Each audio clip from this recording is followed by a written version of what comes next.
नमस्कार, हल्ला बोल टीवी देख रहे हैं आप। मैं हूं आपके साथ प्रियंका। देखिए, कभी ओवैसी की पार्टी यानी AIMIM अड़ी हुई थी आरजेडी और कांग्रेस के साथ आने के लिए, लेकिन आरजेडी ने बोला था कि आरजेडी भी अड़ी हुई थी कि वो नहीं अपनाएगी। लेकिन अब AIMIM पार्टी कांग्रेस से भी ज्यादा बड़ी हो गई है। क्या है ये पूरा मामला? इस विषय पे और भी ज्यादा जानकारी देंगे हल्ला बोल टीवी के संपादक दीपक शर्मा। ये तो जनता तय करेगी कि कौन पार्टी बड़ी होगी, कौन पार्टी छोटी होगी। तो जनता ने तय किया, बिहार की जनता ने, कि असदुद्दीन ओवैसी की पार्टी AIMIM बड़ी पार्टी रहेगी बिहार में कांग्रेस से। कांग्रेस के पास बिहार में तीन सीटों पर कांग्रेस जीतती हुई दिख रही है। अगर ये अभी 3.25 हो गया, 3.25 तक कांग्रेस के पास 3 सीटों पर लीड है। अगर ये कंटिन्यू करता है मतलब कांग्रेस के 3 विधायक जीतेंगे और AIMIM 6 सीटों पर लीड ले रहा है। तो ये अगर इसी को मान लें तो कांग्रेस बिहार में 3 सीटों वाली, 3 विधायकों वाली पार्टी है और असदुद्दीन ओवैसी की पार्टी AIMIM 6 विधायकों वाली पार्टी। मतलब कांग्रेस से AIMIM का बिहार विधानसभा में स्ट्रेंथ डबल होगा। डबल, ज्यादा नहीं, डबल। यहाँ कांग्रेस के पास 3 और ओवैसी के पास 6। राजद भी कोई बहुत अच्छी स्थिति में नहीं है, दुर्गति हो गई राजद की। 2010 वाली हालत हो गई राजद की। राजद के पास 26 विधायक होंगे बिहार विधानसभा में। यह 2010 वाली हालत है। बिल्कुल। अब तेजस्वी यादव के पास नेता प्रतिपक्ष का पद भी बड़ी मुश्किल से रहेगा।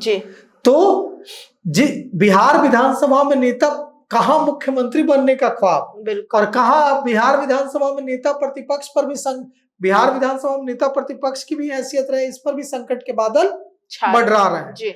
तो राष्ट्रीय जनता दल की दुर्गति हो गई, कांग्रेस की दुर्गति हो गई। माले को 1 सीट आई है, बताइए। पिछली बार 12 सीट आई थी, इस बार माले को 1 सीट आई है। अब ओवैसी पर आते हैं कि ओवैसी की पार्टी ने शानदार प्रदर्शन कैसे किया। तो ओवैसी की पार्टी ने गठबंधन बनाया, स्वामी प्रसाद मौर्य और चंद्रशेखर, और जिनको चंद्रशेखर रावण भी कहा जाता है यूपी में, चंद्रशेखर की पार्टी के साथ, आजाद पार्टी के साथ मिलकर एक ग्रैंड डेमोक्रेटिक गठबंधन GDA बनाया। और जहां जहां वे आगे चल रहे हैं उनके बारे में हम आपको बताते हैं। उन्होंने, ओवैसी की पार्टी AIMIM ने अमौर विधानसभा सीट से अपने प्रदेश अध्यक्ष अख्तरुल इमान को, बलरामपुर सीट से आदिल हसन, ढाका से राणा रंजीत सिंह, नरकटिया से इसहाक, गोपालगंज से अनस सलाम, जोकीहाट से मुर्शीद आलम, बहादुरगंज से तौसीफ आलम, ठाकुरगंज से गुलाम हसनैन, किशनगंज से वकील शम्स आगाज और बायसी सीट से गुलाम सरवर को मैदान में उतारा था।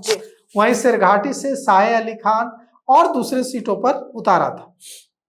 लेकिन अगर हम बात करें तो तेजस्वी यादव के कैंडिडेट्स को बड़ा नुकसान और कांग्रेस के कैंडिडेट्स को बड़ा नुकसान सीमांचल में पहुंचाया है। कोसी सीमांचल में पहुंचाया है असदुद्दीन ओवैसी ने, असदुद्दीन ओवैसी की पार्टी ने।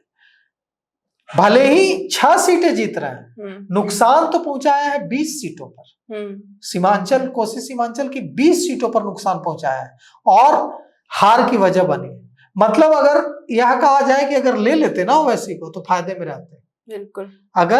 अगर जो अभी जो आंकड़े आ रहे हैं उसके मुताबिक अगर ले लेते ओवैसी को अपने साथ तो कुछ सीटें बढ़ ही जाती, कम नहीं होती। बिल्कुल। तो आप सोचिए कि क्या हालत है कि कांग्रेस से बड़ी पार्टी, दुगनी बड़ी पार्टी, 3 सीटें कांग्रेस, 6 सीटें ओवैसी, मतलब कांग्रेस से डबल की पार्टी हो गई है। 5 सीटों पर अपना जलवा दिखाया है असदुद्दीन ओवैसी ने। यह असदुद्दीन ओवैसी के लिए बड़ी जीत है।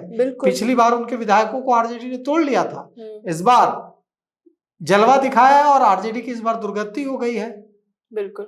26 सीटें जीत रही है आरजेडी।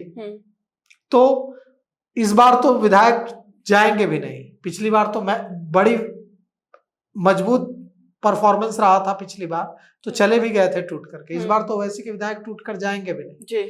तो कुल मिलाकर के हालात ये हैं कि ओवैसी की पार्टी ने अपनी प्रासंगिकता बिहार में साबित कर दी है और महागठबंधन को यह बता दिया है कि उन्हें महागठबंधन में न लेने का जो उनका फैसला था वो पूरी तरह से गलत था और उसका भुगतान करना पड़ा है महागठबंधन को। तो सुना आपने, इन सब को लेकर आपकी क्या राय है हमें कमेंट बॉक्स में बताएं। फिलहाल इस पेशकश में इतना ही। आगे की खबर देखने के लिए बने रहे हल्ला बोल टीवी के साथ। धन्यवाद।